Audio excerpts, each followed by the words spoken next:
Pemirsa, bus rombongan pesta pernikahan di Kabupaten Pasaman, Sumatera Barat terjun ke jurang sedalam 15 meter mengakibatkan 2 penumpang tewas. Bus diduga mengalami remblong hingga pengemudi hilang kendali saat melaju dalam kecepatan tinggi di jalan menurun dan menikung.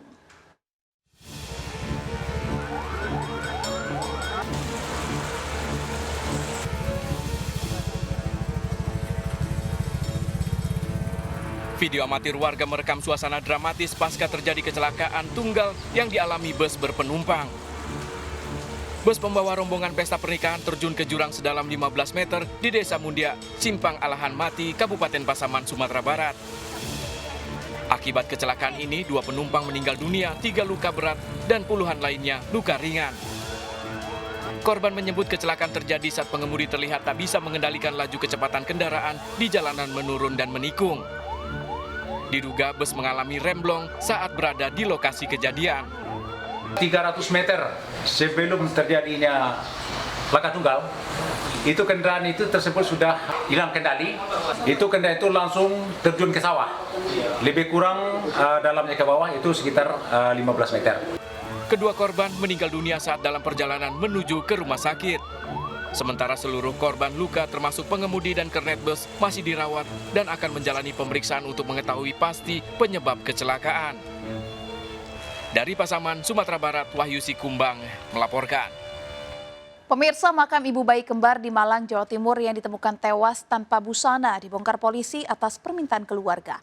Keluarga curiga karena saat dimandikan ditemukan sejumlah luka di tubuh korban. Sebelumnya korban meninggalkan rumah hanya berpamitan pergi dan meninggalkan tulisan dalam secari kertas.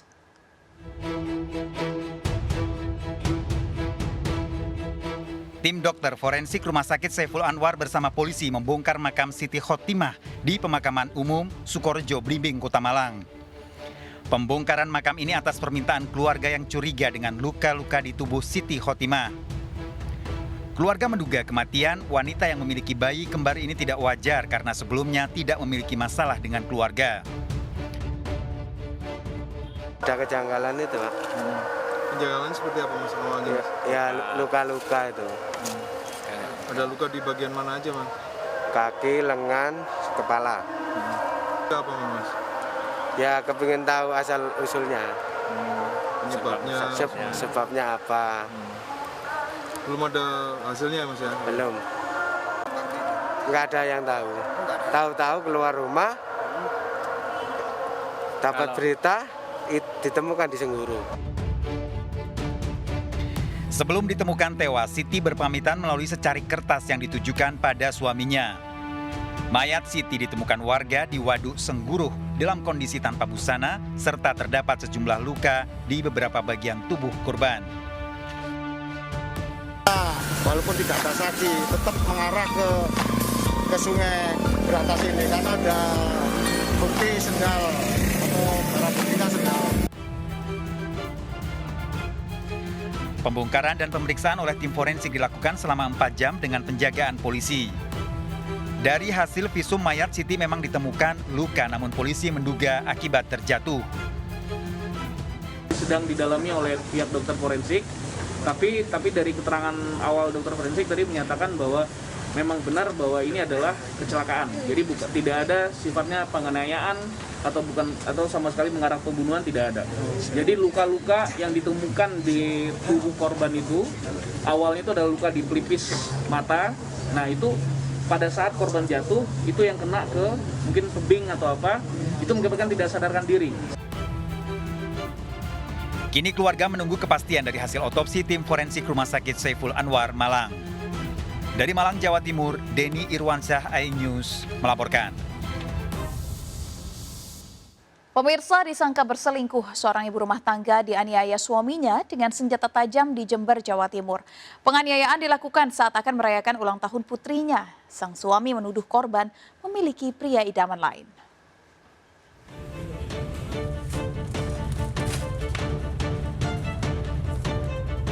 Ibu rumah tangga ini harus mendapat perawatan di rumah sakit akibat luka senjata tajam di sejumlah bagian tubuhnya karena dianiaya sang suami di rumahnya Curahan Buntu, Jenggawah, Jember. Korban diselamatkan warga sekitar setelah berteriak karena suaminya menganiaya membabi buta. Warga berdatangan dan menghalangi pelaku menganiaya korban. Ya ribut, akhirnya saya itu lari, pas menyelamatkan si Sheila, suruh lari, dia itu pegang pelaku ya itu. Setelah mengumpulkan sejumlah barang bukti dan melakukan penyelidikan, polisi menangkap Iwan, pelaku penganiayaan.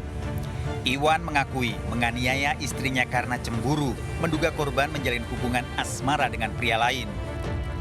Pelaku bertambah emosi karena sang istri tak mengakui berselingkuh hingga terjadi pertengkaran, sementara pelaku tidak memiliki bukti perselingkuhan istrinya. Pasangan suami istri ini bertengkar di depan putrinya yang akan merayakan ulang tahun. Istrinya mempunyai hubungan gelap dengan laki-laki lain, sehingga ketika istrinya membawa anaknya ke rumah tersangka ini untuk merayakan ulang tahunnya lusa, mereka terlibat pertengkaran antara tersangka dengan korban. Sehingga tersangka karena marah kemudian dia ambil celurit di atas lemari tersangka, kemudian disabetkan ke arah korban di bagian leher belakang, kemudian lengan sebelah kiri. Tersangka terancam hukuman 10 tahun penjara dengan barang bukti senjata tajam. Dari Jember, Jawa Timur, Bambang Sugiarto, iNews melaporkan. Pemirsa, orang tua bocah yang tewas korban perdukunan di Temanggung, Jawa Tengah ditetapkan polisi sebagai tersangka. Selain itu, dukun dan pembantunya yang melakukan ruwatan pada korban juga ditetapkan sebagai tersangka. Korban ruwat dukun ditemukan hanya tinggal tulang dan kulit setelah 4 bulan disimpan dalam kamar.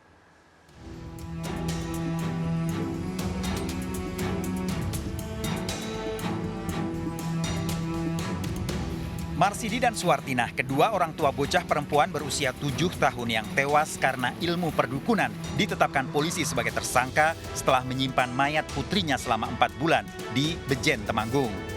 Selain itu, Haryono, dukun yang menyarankan ruwat beserta pembantunya Budiono juga ditetapkan sebagai tersangka. Dari hasil pemeriksaan polisi, keempat tersangka sudah melakukan beberapa kali ritual ruwat untuk mengusir genderuwo yang dikatakan dukun Haryono merasuki tubuh korban. Korban tewas setelah ritual dilakukan dalam bak kamar mandi di mana korban ditenggelamkan. Hilangkan nyawa sebenarnya tidak ada, karena memang ini hanya ritual untuk menghilangkan sifat nakal dari anak tersebut. Ini tujuan mereka sebagai bagian dari ritual meruat. Keberadaan mayat korban terungkap oleh Sutarno, kakeknya, yang curiga dengan perilaku anak dan menantunya. Warga sekitar sebelumnya sempat menanyakan pada Sutarno, namun sang kakek tidak mengetahui keberadaan korban. Sedangkan kedua orang tuanya selalu berdalih korban berada di rumah kakeknya. Sutarno kemudian mendatangi rumah anaknya dan menanyakan cucunya. Lagi-lagi Marsidi dan istrinya berbeda memberi jawaban. Sutarno terkejut saat cucu kesayangannya ditunjukkan Marsidi sudah menjadi mayat di dalam kamar. Ais itu mencari cucu saya, tapi kok tidak ada. Lalu saya ini curiga karena saya tanya itu di rumah, kok di rumah itu katanya kakaknya itu tidak ada pernah ketemu sama cucu saya ini sudah lama, sudah lama nggak pernah ada suaranya. Dengan demikian saya terus marah kok imannya jadi. Warga sekitar tak menyangka bocah yang dikenal aktif dan pandai mengaji dikatakan nakal akibat pengaruh genderuwo. Korban selama ini memiliki banyak teman dan pandai bergaul di tempat mengaji. Sedangkan kedua orang tua korban selama 4 bulan merawat dan meyakini janji dukun Haryono, putrinya akan hidup kembali dan tidak nakal lagi. Selama 4 bulan, warga sekitar tidak curiga dengan pasangan Marsidi dan Sumartina yang menyimpan jasad anaknya di dalam kamar. Enggak menyangka, benar-benar saya nggak menyangka. Kok kalau memang benar-benar setik kayak itu saya nggak menyangka. Bilang itu ada tanda-tanda atau apa? Enggak ada tanda-tanda. Oh, anak ini normal. Kalau anak kecil nakal ke sini enggak, ini sudah biasa. Para tersangka terancam hukuman 12 tahun penjara dengan barang bukti, pakaian korban, tisu, hingga pewangi ruangan. Dari Temanggung, Jawa Tengah, Didik Dono Hartono, iNews melaporkan. Pemirsa, Rangga Tias Saputra, pelaku perampokan dan pemerkosaan siswi SMP di Bekasi, Jawa Barat, ditangkap polisi setelah fotonya tersebar luas dan diketahui warga. Rangga ditangkap di rumah kerabatnya di Bogor, Jawa Barat, kabur setelah 2 pelaku lain diamankan polisi. Pelaku yang sudah 5 kali mencuri melakukan pemerkosaan karena melihat korban bermain TikTok.